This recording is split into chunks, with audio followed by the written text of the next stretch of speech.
Hey, what is up guys? This is Nishi from MST.TV here, back with another Market Watch episode. So we didn't actually end up getting a ban list last week, which is kind of surprising because Cyberstorm access just dropped, and it seems like Kashtira is still a bit too strong and overbearing, so for now it's kind of strange without knowing exactly what we should be picking up or looking at for going into next format.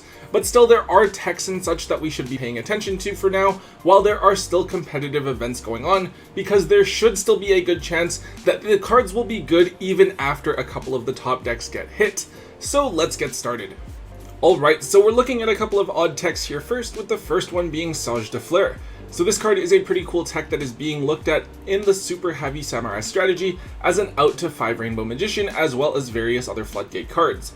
5 rainbow negates the effects of monsters on the field, but Sarge de Fleur has an effect that activates in hand, where you target one of your monsters and any other card on the field, then you special summon this card and destroy those two targets. This allows you to out a lot of different floodgates which would otherwise be really difficult for super heavy samurais to do. The other important thing is that if this card is sent to the graveyard, you shuffle a monster in the graveyard back into the deck, then search for a level 1 plant. In this case, you would search for Spider Orchid, which is the card we're going to look at after this, but effectively this card enables you to destroy 2 of your opponent's cards, which can be really useful. This card used to basically be a bulk ultra rare out of Synchro Storm, which most people only opened if they were looking for Baron de Fleur, so I believe that for the most part this card was only 25 cents each or so for most of its lifetime. However, with the application of this card being discovered, it is now a pretty solid $2 to $3 card. Fortunately or unfortunately, depending on who you ask, the card also got a common reprint in the Trap Trick Structure deck, which makes the card more accessible to players, but also prevents the ultra rare version from getting too much higher in terms of price. But this is still a really interesting tech card to keep an eye on. It's unclear what cards are going to be good techs next format, and between this, Archfiend Eccentric, and Mythical Beast Garuda, there are a few different tech options you can consider to out these floodgates that people are siding against samurais. We'll have to wait until after the ban list to know for sure, but for now this card is still relatively affordable and might be worth picking up a few copies of if you're wanting to try out super heavy samurais. Continuing on here, the next card we're looking at is Predaplant Spider Orchid. This card is a level 1 plant that's being looked at in super heavy samurais, which, as we just discussed, is being searched out by Sarge de Fleur. This card actually has a really simple scale effect. If this card was activated this turn, you get to pop a face-up spell or trap card for free. So really nothing too crazy or anything like that, but it is still an important card that you guys should keep in mind. The cool thing is that because of Sarge de Fleur, this card is more accessible than Archfiend Eccentric or Garuda, but as a level 1 monster, it doesn't provide as much utility. You can't really pendulum summon it out and then use it as a body, it can't pop a monster the way that Eccentric can, and you can't use it for a rank 4 play like you could with Garuda.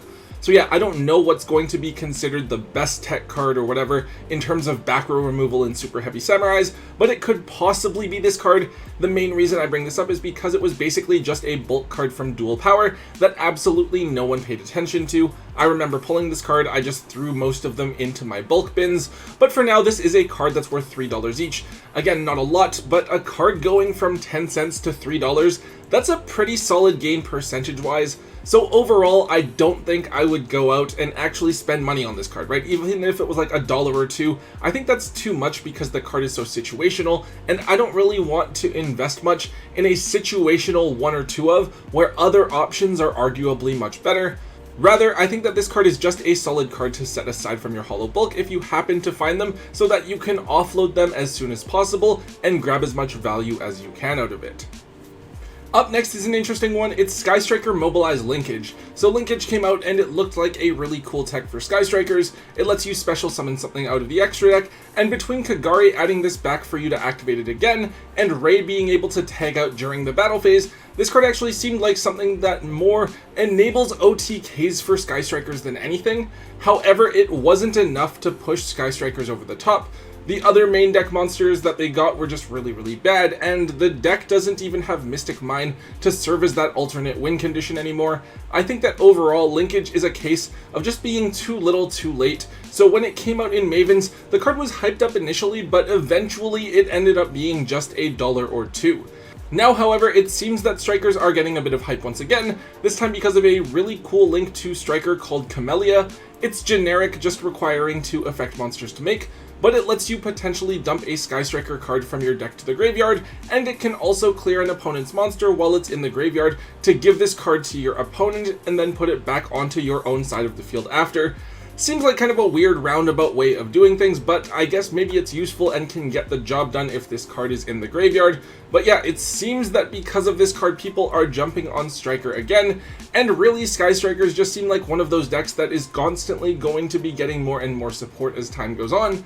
Because of that, Linkage has gone from being $1 to now being a solid $4 to $5 card. I think that at one point last week it was maybe $7, but it's kind of cooled down since then. Depending on how much Mavens you guys opened, you might have some of these lying around. Hopefully you offloaded your Linkages when the set first dropped, but if not, the price has rebounded back up over the last little bit, and you can probably offload a good chunk while the card is so hyped up. Okay, so here is yet another tech card that players are looking at for Super Heavy Samurais. It is Blocker. This card is really simple. It's a level 4 psychic monster that, once per turn, lets you declare a card name, and then cards with that name and their effects can't be used until the end of your opponent's next turn. Really basic, but in Samurais this would theoretically let you call Dark Ruler No More, or Nibiru, or whatever other board breaker it is that you're afraid of, and then that card would basically just be a dead card in your opponent's hand. Kind of interesting. Maybe if you already know in Game 2 or Game 3 what techs they're playing, this card could be really useful. I mean, then again, the alternative is that you could just call out key cards from your opponent's deck, and it would be impossible for them to play the game. Like against Pearly, you could just call the X Pearly Noir, and then they would lose their boss monster, basically, right? I know that some people were looking at potentially using Prohibition in the strategy as well, but this is basically just Prohibition in monster form, so there's less potential conflicts here, and there's no chance that a spell could end up in your graveyard. Blocker is a card that actually only has a couple of different printings. There's the original secret rares from Star Strike Blast that are really hard to find. They are between $25 and $30 per copy right now. Aside from that, it was only ever printed in one of the battle packs as both a Starfoil and a common, and either version is going to cost you $5 to $6 each. Personally, I'm not really all that interested in Samurais yet, so I don't know too much about how feasible it would be to actually burn your normal summon on Blocker for this, or maybe you would have to special summon it with something else. Blocker is a card that seems to get hyped every couple of years or so though, so it was probably overdue for something. I personally think that it's probably due for a reprint, whether that's in Battles of Legend or an OTS tournament pack or something like that. So with this one, if you do really want to consider playing it, you can keep a set for yourself to potentially use.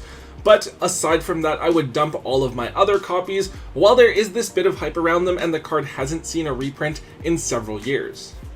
Alright, this one we are getting to a bit late, but I still want to cover it off for those that haven't seen it. It is Gravity Collapse. This is a counter trap card that first came out in Star Strike Blast, but then recently got a common OTS tournament pack printing. Now on paper this card is really good.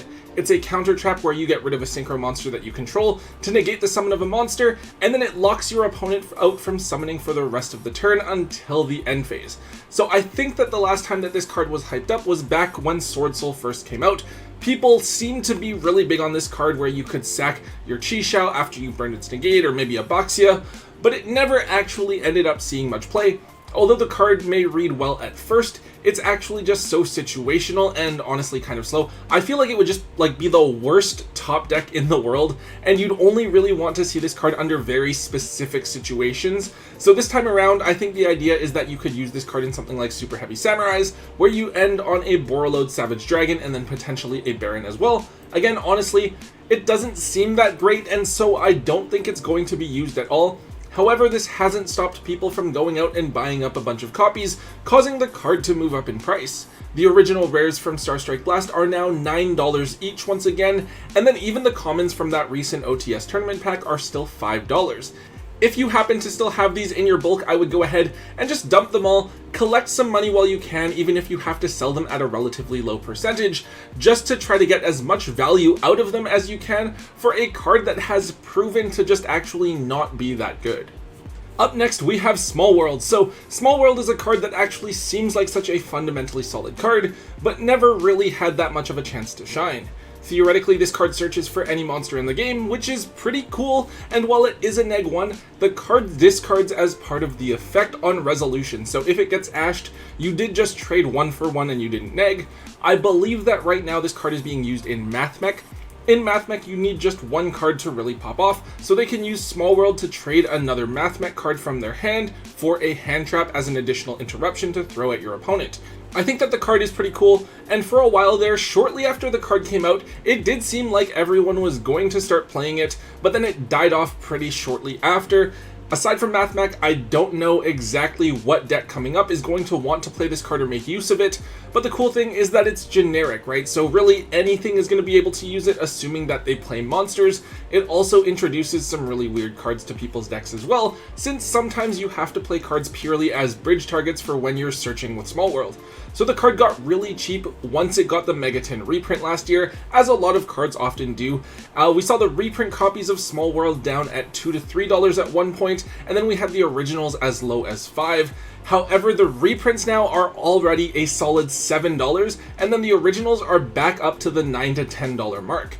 It's weird because aside from MathMech, it's hard to see exactly what Small World is going to be used in, but it's such a generic, potentially splashable card that the deck that it's going to be good in will probably just end up being a surprise, and we won't know until it's too late. If you can still grab them for $4 or $5 for now, I think the card might be worth holding on to, of course, assuming that it doesn't get any sort of unexpected reprint anytime soon. Alright, finally there is one last card I want to mention, and it is Droll and Lockbird. However, in this video we are going to specifically look at the lower rarity printings, and that is the rares from Tactical Masters and the commons from the Spellcaster structure deck. Droll and Lockbird is basically kind of a staple in the main deck right now. It forces super heavy samurais to basically skip their turn, and it makes it difficult for Kashtira to really go and set up their full boards. I think that for the most part, if you're playing a big event with a lot of meta cards, you probably need to run 3 of this in the main deck. However, Droll is a card that has a history of being expensive, despite getting several reprints. It started off back in spellbook format, but even after that, whenever the card is relevant, it does tend to get expensive and go up in price. This time is no exception, but it's actually kind of crazy how it happened. Droll got a rare reprint in Tactical Masters, which was just a couple of side sets ago. At the time, it was still cool, but everyone sort of overlooked it and it was only $1, but also a lot of people pulled them and they just threw them away with the rest of their bulk and didn't think anything of it. However, those Drolls are now between $3 and $4 each, which is a lot of value if you really think about it. Tactical Masters was a really good set, with both Runic and Labyrinth being solid archetypes, and Droll potentially added a ton of extra value to buying those boxes depending on how many copies you pulled. Also worth noting are the commons from the Spellcaster structure deck. Those versions are about $6 each now, which is roughly half the cost of the entire structure deck itself. Now, of course, several of the higher rarity printings are up as well, but we're not too worried about those this time around. I think that most of us aren't going to go out and pick up Ultimate Rare or Collector's Rare Drolls anyways. This is just a reminder for you guys that if you have that bulk lying around and you opened up some Tactical Masters, go dig this card up, and that's a few free dollars for every copy that you can find. Also, just in general, be careful about the cards that you're throwing away with your bulk whenever you're opening up packs. Alright guys, that is all I have for today's episode. A lot of smaller things today, but a lot of the time smaller cards are where you can make a decent chunk of money, and for a lot of players it can be a lot less intimidating working with those smaller cards. I remember when I first started getting into buying and selling Yu-Gi-Oh! I thought that buying someone's binder for $100 was just like such a huge investment, so I know how risky it can feel when you're starting off. And working with the smaller dollar amounts and less expensive cards can just help you to get your toe in the water with things. Anyways guys, if you did enjoy today's Market Watch, please make sure that you guys let me know by hitting that thumbs up button. Also make sure you leave a comment in the comment section down below. Let me know what you guys think about the cards that we talked about today and what other cards are trending on the market as well, so I can potentially cover those in a future episode. Also, if you haven't already, do make sure you hit that subscribe button to get all of the latest and greatest content from both Tombox and myself. And until next time guys, don't forget to hold on to your MST.TV.